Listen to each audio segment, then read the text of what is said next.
Jorge Moscoso es el director ejecutivo del Programa Nacional País del MIDIS. Recordemos, hace ya un tiempo salió este decreto supremo que establece pues el Programa Nacional Plataformas de Acción para la Inclusión Social, País. Por eso se llama así, sobre la base del Programa Nacional Tambos, que como sabíamos, señor Moscoso, gracias por estar con nosotros esta noche, los tambos pues se convirtieron en una suerte de centros de irradiación de asistencia social en puntos pues complejos, apartados, abandonados del país en muchos casos. Entonces cuéntenos ahora cómo es que están trabajando, me dicen, los últimos 4 meses, ¿verdad? Muy buenas noches. Buenas noches. Muy buenas noches, muchas gracias por la invitación. Yo un saludo el día de hoy a todos los servidores públicos y especialmente a nuestros trabajadores que están en los 430 tambos a lo largo y ancho del territorio nacional y también a los trabajadores de las plataformas itinerantes que se están preparando para la segunda campaña. Geografía y dispersión poblacional. Esos son los grandes retos que creo que el Estado peruano tiene de acá hacia el futuro. Y allí es donde el Programa Nacional País, con sus plataformas fijas, los tambos, y con las plataformas itinerantes, en el caso de la Amazonía, tiene ese gran reto de llevar los servicios del Estado en tres componentes o con tres características. Lo voy a interrumpir antes que nos lo cuente esto. Cuando hablamos de dispersión poblacional, ¿qué tipo de comunidades estamos hablando? ¿De cuántas personas alejadas a cuánto de la siguiente, del siguiente centro Estamos poblado? hablando de zona rural dispersa, ¿Ya? con centros poblados de menos de 2.000 habitantes. Menos de 2.000 habitantes. Donde la característica es pobreza y extrema pobreza. No hay servicios, o casi no hay servicios, la actividad económica es complicada precisamente por esta dispersión, ¿no? Justamente en esa características son las que nos llevan a nosotros a este gran reto de llegar con servicios de calidad, eso es fundamental, en forma oportuna y lo más importante creo que es con sostenibilidad. Esas tres características son las que nos marcan a nosotros este esfuerzo de este trabajo que a través de los tambos y las plataformas itinerantes estamos llevando ya hace algunos años. ¿Cómo funciona un tambo? Un tambo es una infraestructura de 300 metros cuadrados que está focalizada según una metodología de focalización y que básicamente cuenta con algunas capacidades dentro de las cuales hay que resaltar el internet satelital. Tenemos también oficinas, el área de habitabilidad, que es para... Porque allí viven los funcionarios. Sí.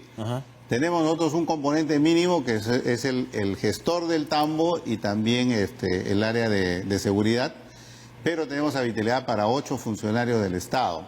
Esos 8 funcionarios incluso se ha previsto que sean entre hombres y mujeres porque hay todo un ambiente privado. Tenemos oficinas, tenemos una sala de uso múltiple, o para poder recibir información a través de multimedia para 60 personas. Tenemos agua, energía eléctrica y medios de transporte. Y desde allí salen a atender a las comunidades claro, que usted describe. Hay dos formas de operación. El tambo tiene un plan de trabajo desde donde se proyecta la interacción con la comunidad a través de servicios que brindan las diversas instituciones, ¿no? Como por ejemplo RENIEC, el CIS, los programas sociales del MIDIS, que articuladamente con las autoridades distritales o comunales proyectan esta actividad. Y desde el año pasado hemos incrementado, digamos, o hemos implementado nuestro trabajo a través de las caravanas itinerantes. ¿Qué significa esto? Que desde las capitales de provincia principalmente salen ya el Estado organizado en movilidades que, empleando los tambos como plataformas de atención, en algunos casos atención, en otros casos aparte de logística administrativa, acercamos con una mayor solidez y con una mayor calidad estas intervenciones de manera tal de que el poblador reciba justamente estos servicios de calidad. ¿La gente va al tambo o el tambo va a la gente en este caso? Hay de las dos. Hay de las dos. Hay de las dos. En el caso de la actividad normal, la gente va al tambo, por ejemplo, como puntos de pago para los programas sociales. Juntos y demás, claro. Juntos. En el caso de las caravanas, nosotros en coordinación con las autoridades distritales y comunales llevamos a través del tambo hacia el centro poblado, ¿no? Me parece interesante que las caravanas, bueno, hablamos de salud, ¿no? Hay intervenciones de salud, hay orientación legal también, ¿no? Pero hay también el tema de lucha contra la violencia familiar. Y en los últimos días hemos estado hablando, porque lamentablemente la prensa también, bueno, cubre todo lo que sean feminicidios, intentos de feminicidios, y hay algunas noticias lamentables que han vuelto la mirada también a la realidad rural y lo que es la violencia familiar en estos casos allá. ¿Cómo se interviene en esta metodología? El componente de intervención de identidad, que es RENIEC y el CIS, se acompaña también con los programas del Ministerio de la Mujer y del Ministerio de Justicia para orientación en lo que es justamente y la protección de la violencia familiar. También está la policía, también el componente de las Cortes de Justicia. Es bien interesante porque estuve yo el viernes pasado, en el último día de la campaña en Cotabambas, y se pudo percibir ahí por parte sobre todo de las mujeres un acercarse a los puestos para averiguar cuáles eran los trámites en el caso, digamos, de sufrir con este tema de la violencia, que como bien lo ha mencionado usted, en la zona rural es bastante marcado. ¿Y qué tipo de recomendación se les da? Me pareció bien interesante, el representante del Ministerio de la Mujer empleó un sistema muy novedoso que es como el árbitro de fútbol. ¿Ya? Les entregaba todo en quechua, pues eso es muy importante, el idioma. Les entregaba unas tarjetas rojas y les daba una orientación respecto a lo que no debían ellas de aceptar. Y decía, y cuando llegue el momento, ustedes sacan la tarjeta y dicen, no, te expulso porque eso no lo va a permitir. Parecía una cosa de gracia, pero al final era el enfoque que efectivamente... Y donde estas mujeres entendían perfectamente lo que significaba. Recomendando. Y también lo más importante no solamente es eso, sino también lo que ellas tenían que hacer como trámites para recibir la asistencia legal o en base, digamos, al... Ahora, uno bueno, con el debate que se vive en ciudades como Lima, ¿no? Que incluso en Lima, que se supone que son metrópolis, pues, con funcionarios preparados y demás, aún así se ve que muchas veces no les hacen caso a estas mujeres como se debería.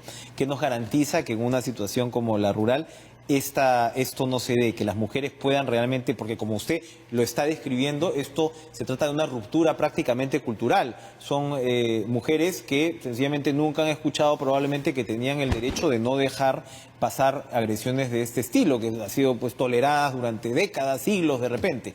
¿Cómo se está trabajando entonces con las otras instancias del Estado para que esto llegue a buen puerto? Bueno, aquí definitivamente el trabajo articulado es clave, ¿no? Ministerio de Educación, o sea, a través del componente educativo, y nosotros en los tambos, una vez que la caravana se va, el tambo queda como infraestructura donde las señoras, las personas que sufren este tipo, digamos, de problemas de violencia, pueden acercarse para hacer la denuncia a través de nuestro sistema de comunicaciones. Transmitimos esta información a las instancias correspondientes. Incluso ya hemos ofrecido también al Ministerio de la Mujer que los tambos, en el caso que sea requerido, pueden servir también como lugares de refugio para que las personas que son vulneradas, mujeres o niños, puedan temporalmente ser acogidas para continuar, digamos, con este proceso Me hablaba usted de educación. Otros factores como el alcoholismo, con el cual también muchas veces se ha relacionado, ¿no? Lamentablemente la vida rural de nuestro país. ¿También se ven estos temas? ¿Se tratan? ¿Se pueden ventilar? Sí. De hecho, tenemos, tanto en las caravanas como en las plataformas itinerantes, tenemos la participación de vida. De vida justamente para este tema del alcoholismo, que en la zona rural es bastante presente en la vida diaria. Se trabaja con también esquemas sobre todo de prevención. Entonces, eso también es un tema que está, digamos, presente en los planes de trabajo, ¿no? ¿Y el tema productivo? Veo muy interesante porque el esfuerzo de la sostenibilidad en el desarrollo tiene que darse primero en mejorar la economía familiar y luego de eso avanzar hacia el desarrollo de actividades productivas. Ahí estamos trabajando. Estas son comunidades de autogestión muchas veces, me imagino, sí, o sea, precisamente por su aislamiento, ¿no? Sí, sin embargo, es increíble. Yo le voy a contar en un momento una experiencia que vamos a tener en Puno. nos encontramos con que el Ministerio de Cultura, con sus programas de agrorural, SENASA, acompaña en las caravanas. Tenemos a FONCODES, que es el programa nuestro que apoya los emprendimientos justamente para mejorar la economía familiar. Y nosotros estamos también por implementar algunos proyectos desde los tambos. De hecho, la próxima semana vamos a viajar a Puno, a una localidad que se llama Pinaya, en Santa Lucía. Y ya estamos haciendo los contactos con el INI, el Ministerio de Cultura y las comunidades para implementar un proyecto de mejora genética de auquénidos, de alpacas, que esperemos que en 2 años tener muy buenos resultados y que va a permitir pasar justamente de esta economía de subsistencia a una economía de producción con acceso al mercado, incluso buscando no solamente el mercado nacional, sino también internacional. Bueno, y ustedes lo que van a tener, estiman este año 200.000 atenciones, ¿no? A través de, son 49 caravanas estas. Sí, es un esfuerzo. En los 3 primeros meses hemos llegado a 8 caravanas. De hecho, en abril hemos terminado la semana pasada. ¿Cuánto dura una caravana? ¿Cuánto dura una intervención? Aproximadamente entre 3 a 5 días. Ya. ¿No? Y este mes de mayo va a ser vamos a realmente a tener bastante trabajo, porque vamos a implementar 9 caravanas. Comenzamos el lunes en Ayacucho y terminamos la última semana de mayo en Tacna. Así que vamos a tener ahí un trabajo bastante interesante a través de 27 tambos que van a ponerse a disposición de las instituciones y de la comunidad para poder desarrollar este trabajo. Van a entonces pasar chambeando el mes del trabajo. Definitivamente va a ser suerte así. en todas esas caravanas. Es realmente una dimensión muy interesante, porque siempre uno recuerda a lo largo de los años, pues las recomendaciones políticas incluso han llegado de alguna manera a planificar estas poblaciones y centralizarlas, ¿no? Para que sea efectivamente más fácil la asistencia del Estado, pero aquí estamos hablando prácticamente pues de ciudadanos que merecen los mismos derechos que cualquier otro peruano, ¿no? Y a los cuales pues al Estado no ha atendido como se debería, ¿no? Y ese es el mensaje que llevamos siempre cuando interactuamos con las comunidades, hacerles recordar o hacerles conocer de que es nuestro deber estar presente, porque los derechos de ellos son los derechos de cualquier ciudadano del Perú. Algo que en realidad están aprendiendo además millones de peruanos increíblemente a estas alturas de nuestra historia. Gracias, Jorge Moscoso, director del programa País. No, muchísimas gracias. Del MIDIS. Vamos nosotros a despedirnos. Mañana regresamos con más en Cara a Cara. Sigan pasando una tranquila noche de feriado y, como les digo, nos reencontramos mañana jueves con más. Buenas noches.